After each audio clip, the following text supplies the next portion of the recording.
الجزائر كتسيطر على قناة الجزيرة بعد ما خرج اللوبي الجزائري على الصحفي المغربي عبد الصمد ناصر.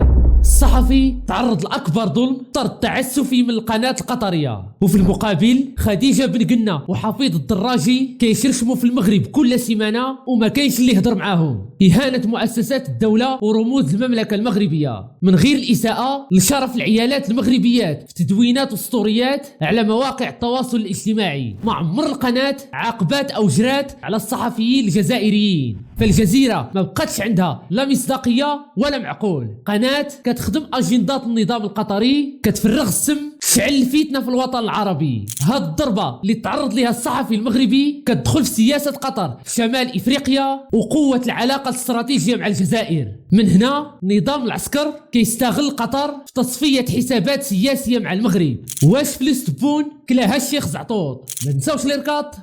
جينا.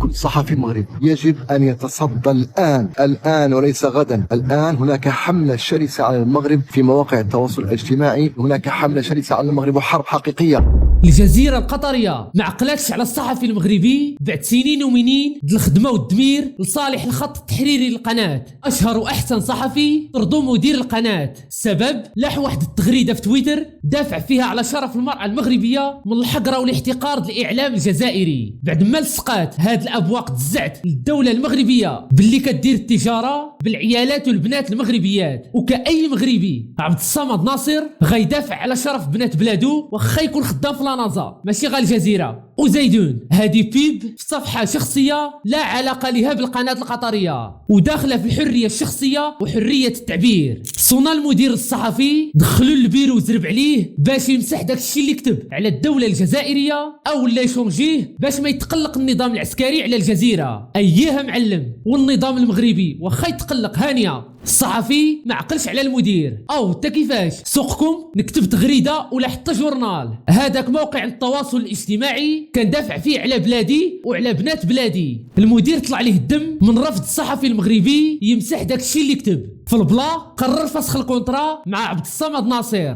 ضرب ليه 26 عام من تماره في الزيرو، خاصة أنه من الصحفيين اللي طلعوا القناة حتى ولات مشهورة في إفريقيا والعالم العربي. بلاغ النقابة الوطنية للصحافة المغربية شعل مع قناة الجزيرة طرد الصحفي المغربي تعسفي، وعبرات على التضامن والدفاع على الصحفي ضد الحقرة والظلم. البلاغ حشى الهضرة للقناة بالفن، كيخدموا بالوجهيات حيت كاينين صحفيين اخرين من الجزيرة او القنوات الرياضية التابعة لها كيقصد البلاغ بن قنة وحفيظ الدراجي. هاد الجوج دائما تيضربوا في المغرب وبزاف د المرات، سيرتو الإساءة للمؤسسة الملكية. ومع عمر الجزيرة عاقبات هاد الجوج تكمشات لأن القضية فيها الجزائر واخا ليها هاشتاغ، والصداع اللي ناض عليهم في السوشيال ميديا المغاربة عياو من كتابة إرحال الدراجي، طرد الدراجي وخديجة بن قنة، وتقول واش تسوقوا المسؤولين القطريين. ديك الساعة القناة كتحترم حرية التعبير. بن قنة والدراجي من حقهم يدافعوا على الأطروحة الجزائرية داخل مواقع التواصل.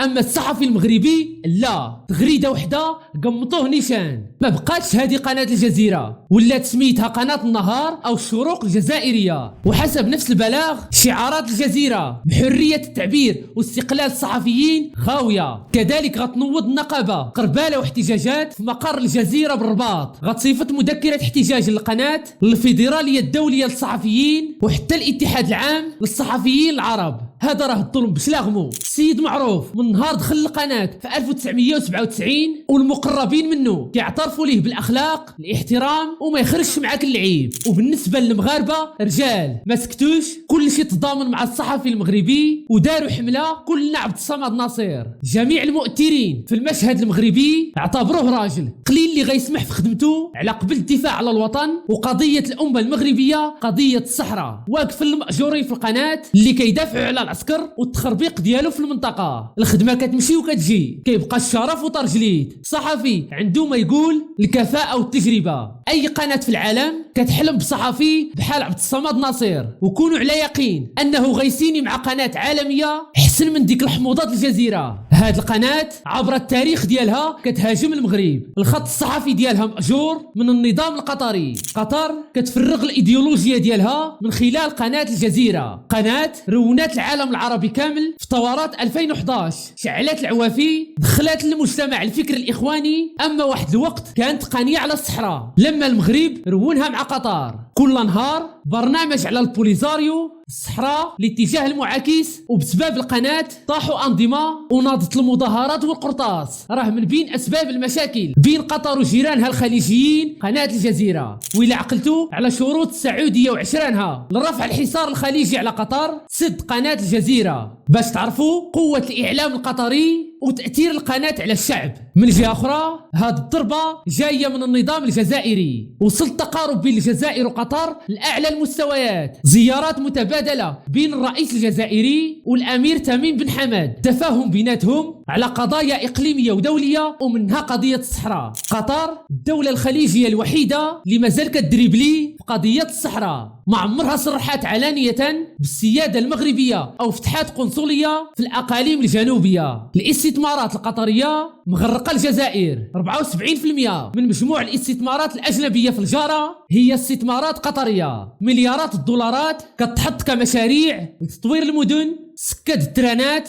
من خلال بناء خطوط جديدة في الصحراء حتى الحدود مع النيجر ومالي. إلا شفتي غير أوزين بلارة للحديد والصلب حاطة فيه قطر 2 مليار دولار، حاطة فلوس. شركة أوريدو للاتصالات انفستت في تطوير 73 أوتيل، بناء سبيطار قطري ألماني، كذلك إنتاج الحليب. غيتفتح كذلك خط بحري بين الدولتين يشارجيو فيه السلعة والسفر للمواطنين. ما ننساش أن المبادلات التجارية بين الدولتين وصلت ل 40 مليون دولار. أما فلوس تبون هي داخله لقطر. 52 شركة جزائرية خدامة في مجالات التجارة، الديكور، الخدمات، التعليم، وزيد وزيد. من الآخر الشراكة بين الجزائر وقطر استراتيجية، وأكيد غتكون على حساب المغرب. قطر خدامة بالقوى البلوجيات، ما عقلتش على الخير أيام الحصار. المغرب أول دولة كتهرس الحصار الخليجي لقطر، صفة الملك محمد السادس مساعدات غذائية ودار خط مباشر للدوحة. غامرنا بأزمة مع السعودية، الإمارات، البحرين،